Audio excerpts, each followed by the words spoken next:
Voy a hablar un poquito rápidamente de lo que pusimos en la propuesta de la charla, que es un poco la utilización de BDD y cómo podemos facilitar la colaboración entre equipos y usarlo para pruebas y obviamente acelerar el proceso de feedback en construcción de software y después mostrarles un poquito cómo resolvimos eso nosotros a través de Lipia, que es una plataforma open source que construimos hace ya 2 años y que bueno, ahora le estamos agregando cosas para que sea un poco más potente, pero con la intención un poco de centrarnos en lo que es BDD y cómo el BDD como herramienta nos puede ayudar a facilitar la colaboración y el proceso de feedback de calidad en un entorno ágil. Así que voy a pasar 2 o 3 filminas de una presentación que dio Cecilia Benassi, una de nuestras account managers y directoras hace unas semanas. Le estoy robando un poco de contenido, pero me pareció interesante para darle contexto. Y voy a hablar un poquito así de intro de BDD como para ponernos a todos en la misma sintonía, ¿no? Básicamente, BDD nace como un conjunto de prácticas para poder ayudar a mejorar el entendimiento común de lo que se está construyendo como software, ¿no? Y tener un lenguaje más unívoco al momento de validar y construir, de validar con el usuario primero y luego al momento de construir un modelo ágil, que lo que construimos es lo que el usuario quería, ¿no? Que en general es uno de los grandes problemas que tenemos al construir. Y bueno, objetivos que tiene BDD, ¿no? Reducir brechas de comunicación. Nosotros lo entendemos más allá de un lenguaje, de una herramienta, como una herramienta para democratizar, si se quiere, la forma en que entendemos el software que estamos construyendo y agregarle, digamos, desambiguar, ¿no? El tema de la comunicación. Pero a la vez tener una herramienta que permita rápidamente movernos a un entorno de, de feedback rápido, de automatización de esas pruebas y que ese feedback en un entorno de DevOps fluya más rápidamente y se pueda automatizar, ¿no? Que es un poco lo que se busca para reducir los tiempos de construcción y de delivery. Entonces, bueno, básicamente Gherkin o BDD utiliza un lenguaje denominado Gherkin, que es un proceso de, basado en comportamiento, de descripción de historias basadas en comportamiento, y genera colaboración entre las partes, ¿no? Porque puedo tener al analista, al cliente, a los desarrolladores, al equipo de QA, que es donde nosotros nos movemos más fuertemente, integrados en un único lenguaje, que sea simple, que sea fácil y que sea natural. Eh, y obviamente hay muchas implementaciones de BDD cuando vamos a la práctica de la implementación de BDD en automatización, como Cucumber, JBehave, Specflow, digamos, distintos lenguajes, que en el fondo tienen todos la misma semántica, pero son implementaciones en distintos lenguajes, lo cual lo hace potente para poder utilizar eh, esto como herramienta de automatización. Y si le damos un poquito una vista, y voy a hacer un poquito más de zoom acá, este es un poco el proceso de calidad como lo entendemos nosotros, integrado a un modelo de desarrollo ágil, ¿no? Eh, no le den mucha bolilla a las cajitas de atrás, que son más para mapear funcionalidades, pero céntrense un poco en el proceso, ¿no? Nosotros entendemos el proceso de construcción ágil como a partir de la definición de New User Story, que se refinó en un proceso ágil con el PO, con el Product Owner. Nosotros lo que hacemos inmediatamente y lo que aprendimos con el proceso de BDD es decir, no construyamos software y una vez que está listo el software, el QA empieza a hacer casos de prueba y esos casos de prueba luego, al momento de meterlos en un proceso de integración continua, lo automatizo, porque el camino es mucho más largo y mucho más sinuoso. Entonces dijimos, bueno, ¿por qué no cambiamos esa modalidad y vamos directamente a escribir criterios de aceptación a través de las user stories y ese criterio de aceptación transformarlo inmediatamente en un escenario? Y eso lo que hace acelera, digamos, mucho o lo que nosotros hemos visto es que acelera mucho la validación de criterios de que una historia está bien construida, ¿no? A nivel conceptual, ¿no? Primariamente escribiéndolo en un criterio de aceptación, y eso luego permite dos caminos muy interesantes, que son poder con el mismo criterio de aceptación, poder probar esos escenarios en forma manual, sin necesidad de tener un caso de prueba, yendo al Gherkin directamente o al escenario, ahora vamos a ver un ejemplo, y a la vez deja el 50% del trabajo listo para poder hacer la automatización de esas escenarios con sus criterios de aceptación que estamos construyendo, lo cual permite que por el lado del QA exploratorio o el QA manual que se hace durante el sprint, un proceso ágil, eh, es mucho más rápido, digo, porque una vez que tengo criterios de aceptación escritos, mm, ya los puedo ejecutar, no necesito armar demasiada cosa más.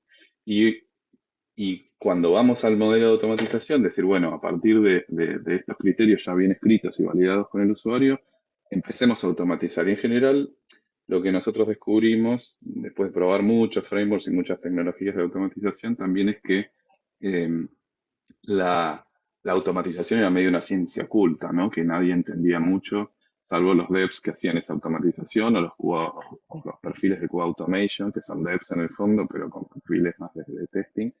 Y eran bastante como trípticos, ¿no? Como engorrosos y solo lo podía entender el que lo construía. Entonces dijimos, bueno, usemos la potencia BDD, democraticemos esa lenguaje unívoco y además usémoslo como herramienta para automatizar, digamos, ¿no? Lo cual unifica el lenguaje al momento de eh, tener entendimiento sobre lo que debe hacer una aplicación en el modelo ágil a partir de historias de usuario, ¿no? Entonces, y por ahí me voy a saltear un poco, voy a ir a algún ejemplo como para mostrarles y después les muestro rápidamente cómo implementamos el IPI a esto, ¿no? Entonces,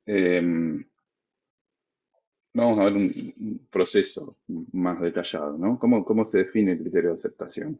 A partir de las historias de usuario y con la perspectiva del negocio, puedo especificar requisitos funcionales, ¿no? Y sirve como una guía para hacer las pruebas, ¿no? Entonces puedo, digamos, el lenguaje Gherkin o BSD, que está definido en el libro de Respect, que es un libro después bastante, lo puedo compartir, bastante interesante sobre esto, define que hemos palabras claves o tres secciones clave, ¿no? Dado que tengo un contexto, una precondición o una situación que debe suceder antes de validar mi criterio de aceptación, cuando se cumple tal o cual evento, o sea, por ejemplo, interactúo con una aplicación, eh, o no sé, recibo una notificación, etcétera, o invoco un endpoint de una API, bueno, no importa el contexto o el tipo de aplicación que sea, pero sí cuando ejecuto determinado estímulo hacia la aplicación, entonces valido determinado comportamiento. Eso da un framework muy compacto y muy útil para acelerar rápidamente esta escritura de criterios. Vamos a ver un ejemplo, por ejemplo, a partir de una historia de usuario, ¿sí? Que, por ejemplo, la historia de usuario sencilla de una aplicación mobile, por ejemplo, podría ser como usuario de la aplicación APK, que es el nombre de la aplicación ficticio, quiero acceder a la home de esa APK para poder realizar mis tareas. Entonces, ¿cómo traduzco eso en un criterio de aceptación? Es muy lineal, si lo ven, ¿no?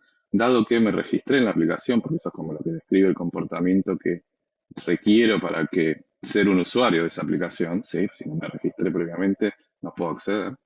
Cuando ingreso a la pantalla de login, bueno, me logueo, me ingreso a la aplicación, entonces accedo al home o al dashboard de la aplicación. Si lo ven, es un criterio muy amplio y muy sencillo. Obviamente esto se puede complejizar bastante y puedo ir a distintos modelos, digamos, hay distintas formas de escribir Gherkin con distintos criterios. Puedo ir a un criterio más imperativo, como es describir el paso a paso estrictamente y decir, bueno, si estoy describiendo el comportamiento con una aplicación, describo todos los campos que completo en la pantalla, todos los botones que aprieto, todo lo que hago. Un criterio más abarcativo que dice, está más formado en este tipo, ¿no? Describo tareas o como comportamientos más abstractos o más condensados y luego cuando obviamente pruebo la aplicación, el tester sabe lo que tiene que hacer y cuando automatizo codeo mucho más, pero no expongo tanta funcionalidad. Ahí es un tema de encontrar un balance entre cuán explícitas son los criterios de aceptación y qué trade-off hago entre cuán complejas son al momento de construirlas, ¿no? Ahí hay que buscar un equilibrio, no es una ciencia exacta, digamos, en que tiene que tener tantos steps, tantos pasos, tantas líneas, pero sí hay que buscar un equilibrio para que no terminemos escribiendo criterios de aceptación infinitos que después sean imposibles de seguir o difíciles de ejecutar al momento de automatizar. Entonces, bueno, como decía, tiene reglas básicas. Gherkin es el lenguaje que usamos para esto, tiene reglas básicas, define el comportamiento y se entiende por todos los integrantes, que eso es un poco lo más importante. Eh, acá voy a mostrar un criterio de aceptación y cómo llego a un Gherkin, ¿no? Un escenario BDD, digamos, que es el objeto final entregable que se puede construir en este proceso que estamos contando, ¿no? O sea, la misma historia de usuario que tenía, con su criterio de aceptación, escribo el Gherkin con semántica de Gherkin ya, ¿no? O sea, digo, bueno, el feature tiene un nombre, se le llama feature porque el feature puede agrupar funcionalidades con distintos escenarios. El escenario que estoy describiendo es el login, esto es un nombre, es prosa únicamente. Y los tags o las palabras reservadas de Gherkin son given when then, digamos, más conectores lógicos, ¿no? Que se pueden usar para complejizar las condiciones. Pero vamos, viendo este modelo simple, yo puedo decir, bueno, given, estamos en la pantalla de login, when ingreso el usuario y la password a la aplicación, then ingreso al dashboard de la aplicación. Esto es un escenario muy, muy sencillo, pero fíjense que hay un mapeo, una correlación entre lo que es la historia de usuario desde su inicio, que es lo que entiende el Product Owner y con lo cual estamos acostumbrados en metodologías ágiles a realizar, hasta llegar a un escenario de aceptación o de pruebas que yo puedo tanto ejecutar manualmente, porque un tester puede decir, bueno, tengo que ir a la pantalla de login, tengo que ingresar el usuario, tengo que ingresar el password. Eso es fácilmente legible a partir de aquí. Puedo ejecutar eso navegando con la aplicación y además puedo automatizarlo, que es lo más interesante. Con lo cual, una sola definición sirve para las dos patas. También, obviamente, podemos agregar datos a esto y empezar a complejizarlo un poco más, ¿no?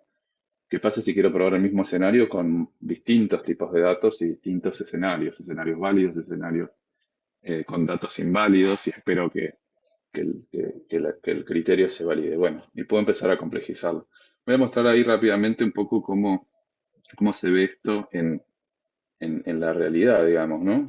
Voy a mostrar un poquito el código acá, pero no quiero irme mucho a la parte técnica, sino entender cómo esto que describimos conceptualmente eh, se traduce en un escenario, ¿no? Entonces acá estamos viendo un escenario, un feature en particular, que, que es para un e-commerce. Entonces, en este feature yo tengo dos escenarios. Fíjense que acá eh, podría tener más escenarios, ¿no? En realidad tengo tres, pero bueno, dos son escenarios del e-commerce y uno tiene datos, el otro no. Esto es para mostrar un poco distintas condiciones, ¿no? De cómo hacer o cómo escribir Gherkin. Pero sí, cualquiera que no sepa programar, digamos, puede ver esto y entender lo que está pasando con alguna base teórica de cómo funciona Gherkin. Con lo cual, lo que quisimos hacer con Lipia, que obviamente usa frameworks open source que son conocidos como Cucumber, como Selenium, es decir, bueno, usemos esto para poder automatizar cualquier modelo de aplicación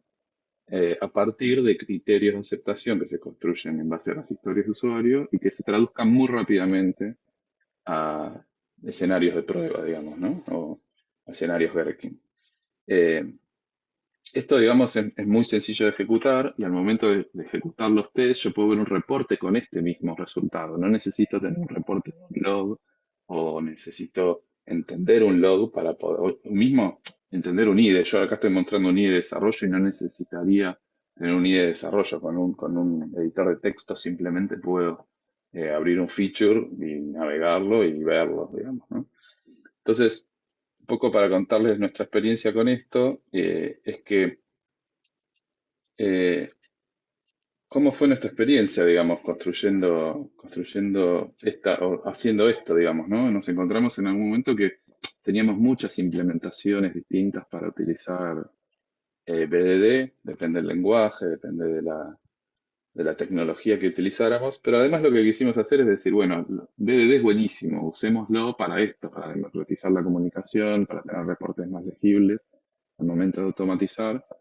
Pero hagamos un framework que pueda automatizar también cualquier tipo de aplicación. Entonces ahí es donde empezamos a trabajar en base a la experiencia de haber automatizado aplicaciones web, aplicaciones mobile, eh, servicios APIs, procedimientos en base de datos, etcétera. Armamos un framework único que nos permita también a través del lenguaje único poder automatizar usando BDD como una herramienta potente y que permita interactuar con distintos tipos de aplicaciones al momento de la automatización, ¿no?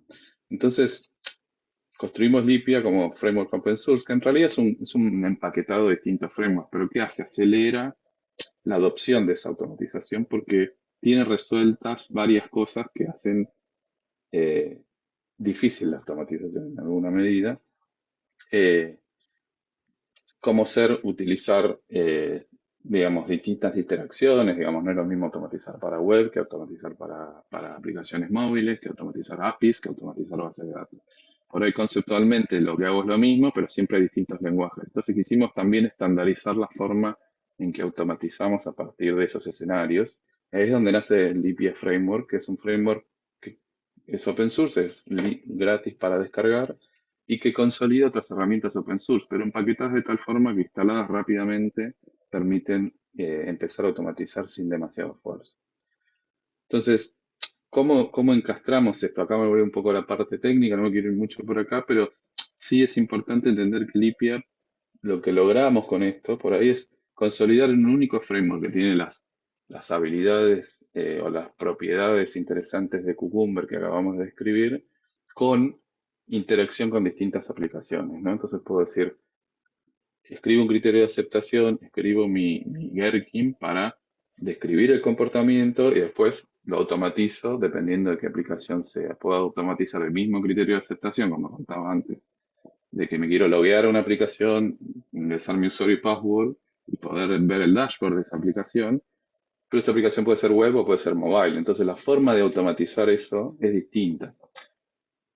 Se usan distintos componentes. Lo que logramos hacer con Lipia es como meter todo en una caja y dependiendo de lo que yo quiera automatizar, puedo usar un componente o el otro y utilizo el mismo lenguaje. Entonces, esas propiedades de ser multiplataforma y múltiple aplicación nos permite también como tener un lenguaje único, que es lo que perseguimos para el momento de dar feedback rápido en nuestro proceso que describíamos acá, ¿no? Este proceso a partir de los criterios de aceptación, su automatización y su ejecución de esas pruebas, doy feedback rápido al equipo de desarrollo. Esto es lo más importante, ¿no? Y más en un entorno de DevOps como ahora, donde tendemos a automatizar los despliegues, la integración continua, y eso tiene que funcionar muy rápido, digamos. No podemos estar 3 semanas haciendo una prueba de un sprint, ¿no? Porque si no, siempre estamos corriendo atrás del equipo de desarrollo. Entonces, lo que acelera esto es ese feedback, digamos. Es como el último objetivo, ¿no? Acelerar el feedback. ¿Cómo acelero el feedback? Con un lenguaje único, con una herramienta que todos entiendan, ¿no? Si los casos de prueba que yo escribo tienen una semántica, pero al momento de automatizarlos los traduzco a otro lenguaje, ya tengo una traducción en el medio, lo cual me genera ruido en la comunicación. Entonces, unificando la comunicación es que podemos generar ese feedback más rápido al momento de construir.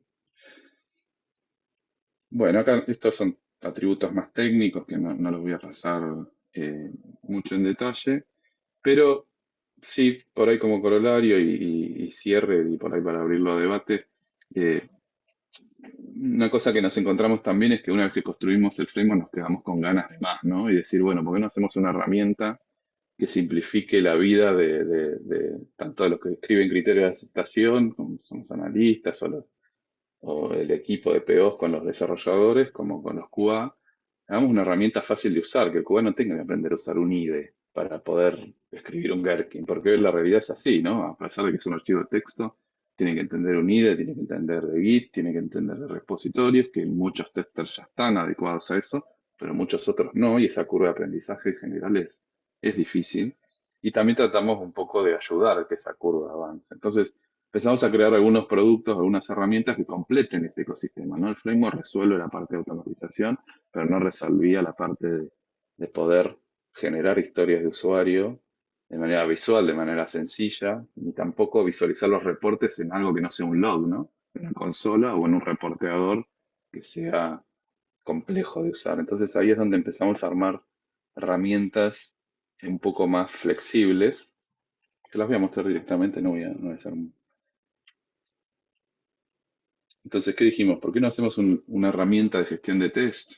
Como hay muchas en el mercado hoy, como eh, el test no sé, Terrail o mismo plugins de Jira como Zephyr, etcétera, que sean nativos de Gherkin, porque la realidad es que la mayoría de esas herramientas, el problema que nosotros vemos en el mercado es que las herramientas están preparadas o para el que automatiza o para el que hace testing manual, pero no juntan los dos mundos.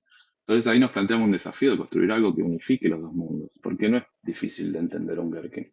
Entonces, ¿por qué no hacemos algo que sea simple de usar para un tester, una herramienta web visual y que yo pueda escribir un escenario de prueba directamente? Fíjense que acá lo que estoy escribiendo es lo mismo que veía, a ver si lo perdí por acá, lo mismo que escribo en código, yo estoy usando Visual Studio Code, pero podría ser cualquier editor de código. Lo mismo que escribo acá, lo escribo en una herramienta. Entonces, una herramienta web visual como Sleepy. Entonces, ahí es donde empezamos a acercar los dos mundos y esto es algo usable para un tester, digamos. El tester que no sabe codear, que no sabe usar un IDE de desarrollo, tiene problemas para adaptarse.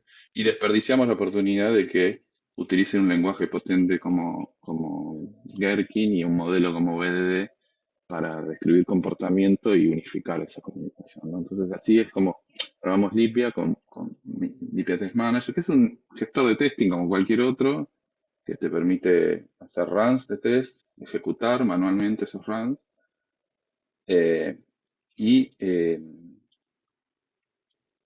obtener resultados, pero sin hacer algo muy complejo, ¿no? Yo puedo ir ejecutando y decir, bueno, veo cuál es mi criterio. Bueno, esto lo puedo leer y es sencillo de entender y le puedo poner un resultado. Este test pasó, listo, sigo con el siguiente. Esto hace muy ágil, digamos, la adopción.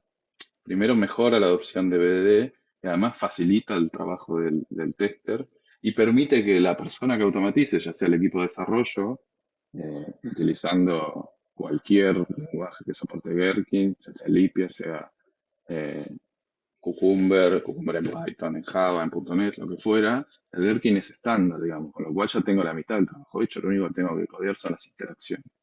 Entonces eso, digo, acelera este proceso de feedback que entendemos tan valioso dentro del proceso ágil de construcción de software y que permite también al momento de terminar eh, una ejecución poder ver el resultado, ¿no? de esa ejecución, ¿no? Y verla en un formato Gherkin, que no es ni más ni menos que todos los criterios de aceptación que yo haya definido en un reporte bastante fácil de visualizar, ¿no? Para automatización es de la misma manera, nada más que obviamente la ejecución la hace un agente, ¿no? Un runner que corre en un servidor de integración continua.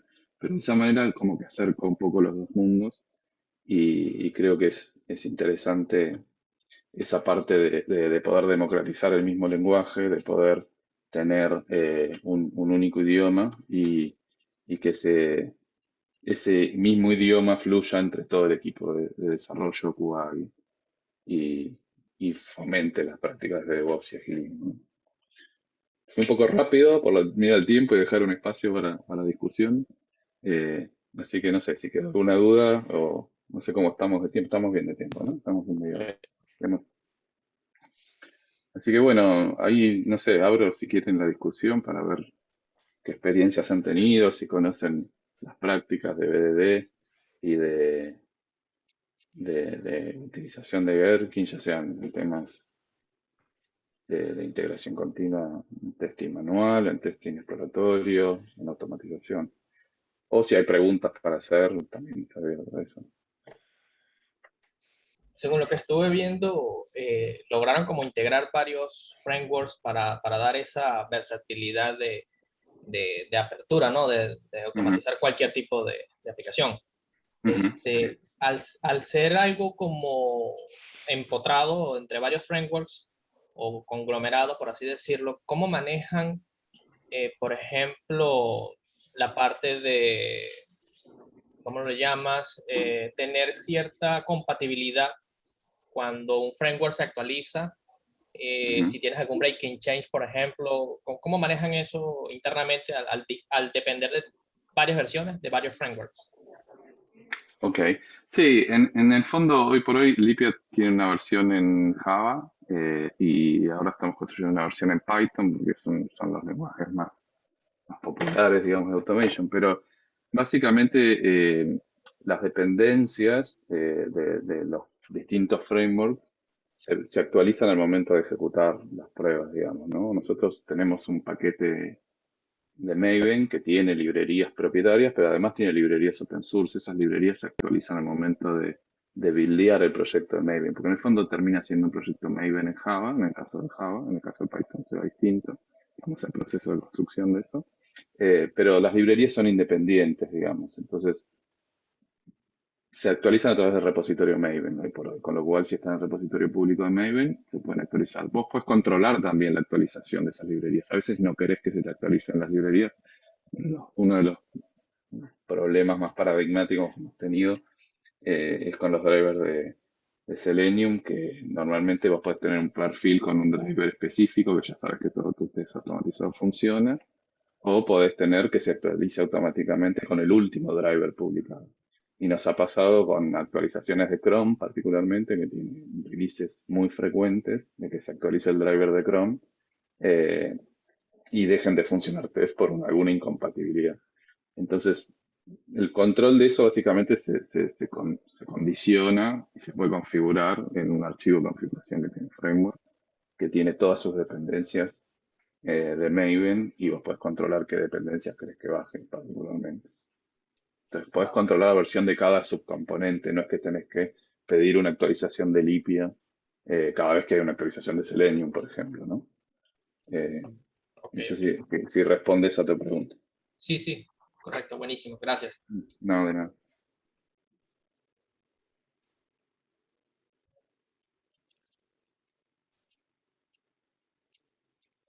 Bueno, ¿Otra pregunta ¿alguna más? pregunta más? Si alguien ha usado DDD, ha usado Cucumber, alguna experiencia real, más allá de Lipia, ¿no? Lipia es una implementación de Cucumber más, como cualquier otra que se pueda hacer.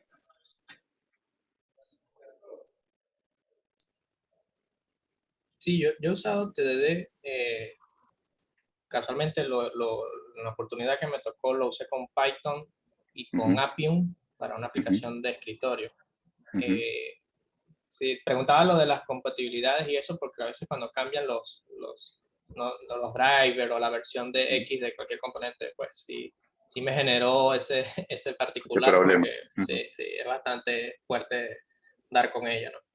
Sí, ahí nosotros tratamos de, en general, fijar las versiones. Tomamos como práctica de a partir de que obviamente tu aplicación puede cambiar y puede requerir algún upgrade de alguna librería de Appium, ¿no? O sea, incluso conocemos problemas conocidos, por ejemplo, hay algunas incompatibilidades entre Appium, Flutter y iPhone, ¿no? Esa combinación tiene algunos problemas.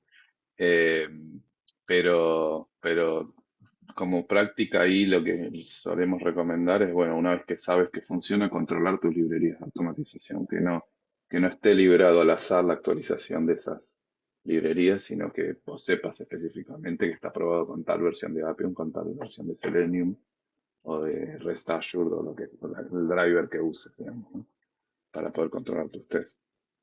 Si no tenés flaky test por fallas o por problemas de compatibilidad en las librerías que quitan tiempo del equipo de QA para detectar esos falsos negativos, ¿no? Que no son errores, sino son problemas del mismo código de las librerías del ambiente de test automatizado.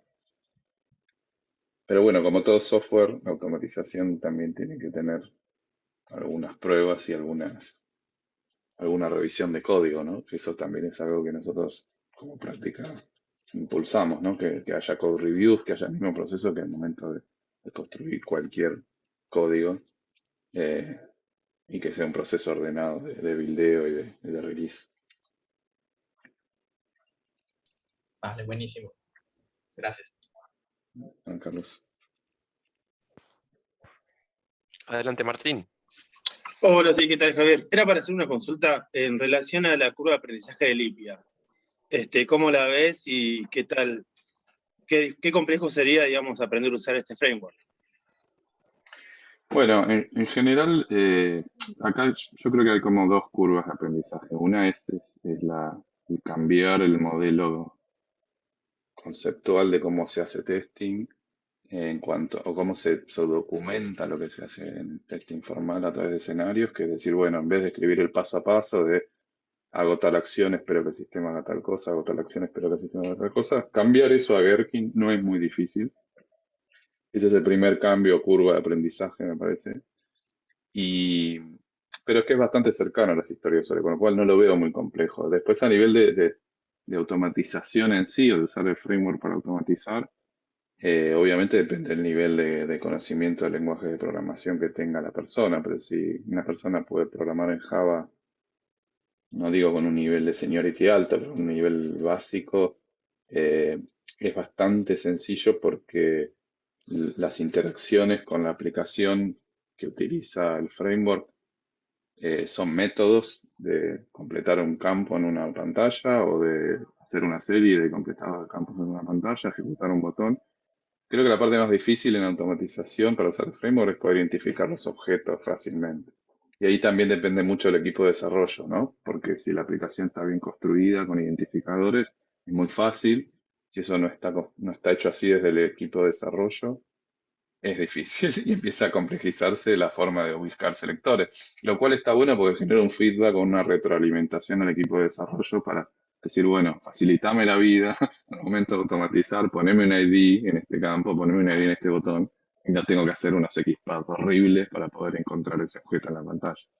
Entonces eso también es como que genera, mejora la colaboración y facilita la automatización y que la curva de aprendizaje sea más baja.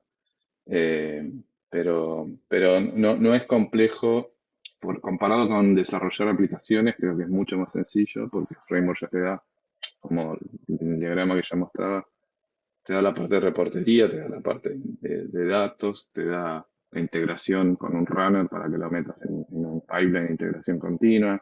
Digo, creo que lo que simplificamos con Lipia es eso, ¿no? Es empaquetar las componentes necesarias para que esa parte sea sencilla. Después hay que codear un poco, pero no lidiar con reportes, no lidiar con integración con gestores de testing.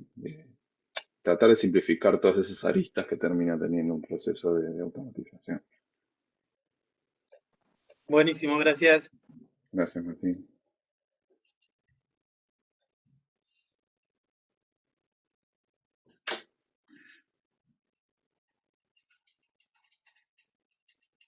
Bueno, no hay muchas preguntas. No sé si quieren contar alguna experiencia respecto a esto, si alguno ha hecho algo, y si no, bueno, disponga Andrés de la cámara, usted director. Me están haciendo una pregunta por el chat. A ver, ok. ¿Tienen mediciones relacionadas con el tiempo de onboarding en automatización de pruebas con Lipia versus otros frameworks? Lo está preguntando María Amelia Castañeda. Sí, si se refiere al tiempo de onboarding de las personas, en general nosotros tenemos una academia de testing automatizado y nuestra academia en 2 o 3 meses puede sacar, puede generar ese onboarding 2 meses, menos de 2 meses, a una persona con alguna base de programación. Respecto a la implementación, si se refiere la pregunta más a cómo implementar esto en un proyecto real, eh, versus la implementación de Cucumber por separado, Selenium, Appium, en el caso de lo que comentaba Carlos. Es decir, bueno, armar un framework para mobile con Cucumber y Appium, o para Windows con Appium y WinDriver, por ejemplo, lleva un tiempo de construcción. En general, nuestros procesos o nuestra experiencia en eso fue cada framework que teníamos que armar, tunear, generar un reporteador, integrar, nos llevaba entre 2 meses, 2 meses de trabajo a 3 meses. O sea, armar el framework para cada proyecto. Lo que hicimos con Lipia también es acelerar esa curva de adopción y decir, bueno, en vez de estar 2 o 3 meses construyendo un framework, tengamos todo el esqueleto armado, tengamos bajemos un arquetipo, que Maven maneja arquetipos, que es como un template de proyecto para, para proyectos Java, y hoy tenemos ya arquetipos construidos, si ven después en la página de Lipia, en GitHub, tenemos arquetipos para cada tipo de tecnología, bajás el arquetipo y si tenés una idea de Cucumber y tenés una mínima idea de programación, en 2 o 3 días estás automatizando. Que eso es un poco lo que fue el objetivo nuestro, ¿no? Cómo hacer para comprimir ese tiempo y que no tengamos que perder tiempo al momento de agregar valor con automatización y que podamos hacerlo lo más rápido posible, ¿no? Pero sí, bueno, creo que respondí desde dos lugares de la pregunta, no estoy seguro si era en un sentido o en el otro.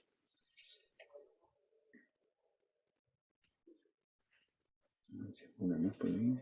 Tenemos unos minutos más todavía. ¿Alguien quiere hacer alguna pregunta, consulta? Acá viene otra por el chat. Ujú. El test Bueno, manager que mostraste, ¿cómo podemos conseguirlo para pruebas? bueno, ahí en la página del IPI hay un formulario de contacto, todavía no está abierto a todo el mundo, o sea, digamos, está por pedido, está en una lista de registración porque estamos en beta, pero se puede entrar a lipia.io y ahí hay un formulario de contacto que nos pueden pedir una instancia y se las hacemos llegar, ahí les vamos a consultar por ahí qué volumen de datos van a manejar, etcétera, como para hacer un sizing adecuado.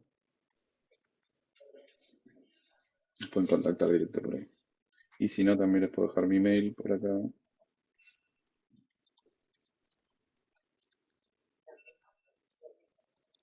Me pueden escribir ahí también y conversamos acerca de las necesidades que tengan más en detalle y vamos a ver más a medida de lo que necesiten.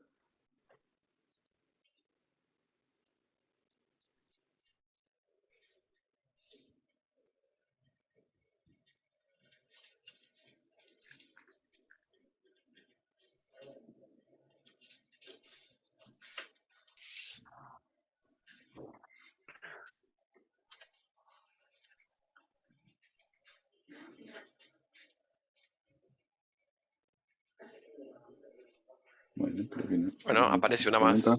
Aparece una más de a A ver. poquito en el chat. La parte de pruebas automatizadas con Lipia de APIs, ¿también se resuelven con Cucumber? Sí, sí, también se resuelve con Cucumber. Eh, Particularmente ahí hay algunas modalidades distintas de escribir escenarios para pruebas de API. En cuanto a los datos, se pueden utilizar. Voy a mostrar algunos ejemplos como para que vuelva a compartir un minuto, Andrés. Si me hubiera Sí, por metido. favor. A mostrar algunos ejemplos. Esto no se los mostré en la presentación, pero un poco apunta a cómo se ven los resultados de esas pruebas automatizadas, ¿no? Nosotros escribimos en el Test Manager los tests, luego los automatizamos con algún IDE y los resultados de esos tests terminan en un reporteador, digamos, ¿no? Entonces acá, por ejemplo, podemos ver algún resultado de API, del test de API hecho con Cucumber. Bueno, vamos a ver más. Son poquitos. Si ven estos Gherkin también eh, utilizan Gherkin, ¿no? O sea, pero básicamente basado en la interacción con una API, ¿no? Cada vez que performo un método GET en un endpoint con este set de datos eh, y obtengo un status code, espero que el usuario se haya configurado correctamente. Esto es para probar más test de servicio. Lo cual es muy interesante porque los mismos desarrolladores pueden utilizar esto para hacer TDD, escribir los tests antes, que fallen y cuando esté el endpoint construido, que empiecen a probarlo. Y la particularidad también es que es bastante potente en cuanto a la utilización de datos porque no se limita únicamente a los parámetros que puedo usar dentro de mis table data, digamos, los examples que soporta Cucumber, sino que puedo inyectar un JSON con una complejidad de datos más grande y meter un JSON más complejo con muy poquita escritura de código en DDD, ¿no? Esto acelera un poco los test sobre todo también se pueden hacer test de contratos para validar el formato de la respuesta de un endpoint, no solo la funcionalidad o el resultado de la interacción con el endpoint, sino que el formato de la salida de ese JSON sea un, un formato válido de hacer pruebas de contrato, ¿no? O sea, validar que el endpoint devuelva lo que promete devolver en su contrato de especificación. Entonces, en general los test de API son aproximadamente mucho más fáciles de escribir con Lipia que los test de web, por ejemplo, los test de mobile por la interacción con el frontend, ¿no? Los test de APIs, en general, nuestras métricas, lo escribimos en un 50% del esfuerzo que lleva a escribir un test de frontend, digamos. Con lo cual también siempre recomendamos, obviamente por obvias razones, implementar test automatizados, no solo en el frontend, que son caros de construir, sino en el backend, ¿no? Que escribir bastantes test de backend, pues son fáciles, baratos de construir y rápidos de ejecutar, sobre todo, y nos dan un feedback rápido del backend eh, al momento de hacer un deploy, ¿no? Así que bueno, acá hay varios ejemplos de test de API que se pueden ver. Este es el reporteador de Lipia que puede condensar reportes de distintas aplicaciones, ya sean API, ejemplos de mobile o de web, por ejemplo. Este es, por ejemplo, un cliente nuestro que tiene test de API. ¿Sí? Bueno, hay test sencillitos. Acá, por ejemplo, falló este test y nos inyecta directamente el de Stack Trace y permite a partir de la interacción clasificar esto, decir, bueno, esto es un bug o esto es un issue del ambiente o necesita investigación y hago una tarea. Entonces voy clasificando dentro de la misma herramienta de una manera ágil los resultados de mis pruebas. A la vez podría decir, bueno, déjame ver también los test de frontend, digamos, ¿no? Fíjense que usa la misma herramienta, usa el mismo lenguaje, usa la misma semántica, pero hago distintas cosas. Acá estoy haciendo una prueba de frontend, donde estoy probando una pantalla particular que tiene un montón de datos, eh, y uso el mismo lenguaje, la misma semántica, la misma herramienta para codear, la misma herramienta para ver los resultados, pero son distintas plataformas o distintas interacciones. Una es con Selenium, la otra es más con API REST. Entonces, sí, definitivamente se puede. Es un poco la idea, ¿no? Tener un lenguaje común. Y estos reportes, más allá de que tengan un stack trace, que por ahí es más para los devs, es fácil de leer el resultado para un tester o mismo para un product owner, digamos, ¿no? El comportamiento descripto, que es lo que hablábamos al principio de la charla, se traslada a todos los componentes de esta solución, ¿no? Desde el criterio de aceptación, el test que escribimos para ejecutar a mano, lo que automatizamos y lo que vemos en los reportes. Entonces siempre vemos un poco lo mismo y podemos tener el mismo idioma, ¿no? Y no decir, no, bueno, pero yo quise decir tal cosa y, no sé, la prueba se hizo entendiendo otra cosa, ¿no? Como que eh, homogeneiza la comunicación en ese sentido. Y bueno, acá les muestro algunas cositas más que son interesantes y por ahí, a partir de la clasificación esa previa que yo hacía, puedo decir, bueno, clasifiquemos un, un resultado y integrémoslo con una solución, ¿no? Con una tarea en alguna otra herramienta. Pero bueno, este es un poco... quería aprovechar a mostrarles ese puchito más que por ahí no llegué a mostrarlo antes.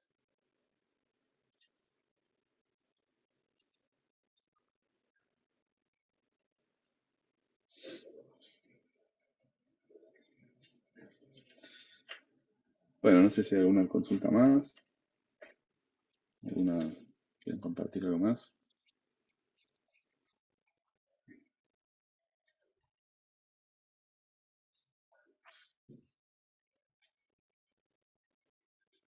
No te escucho, Andrés.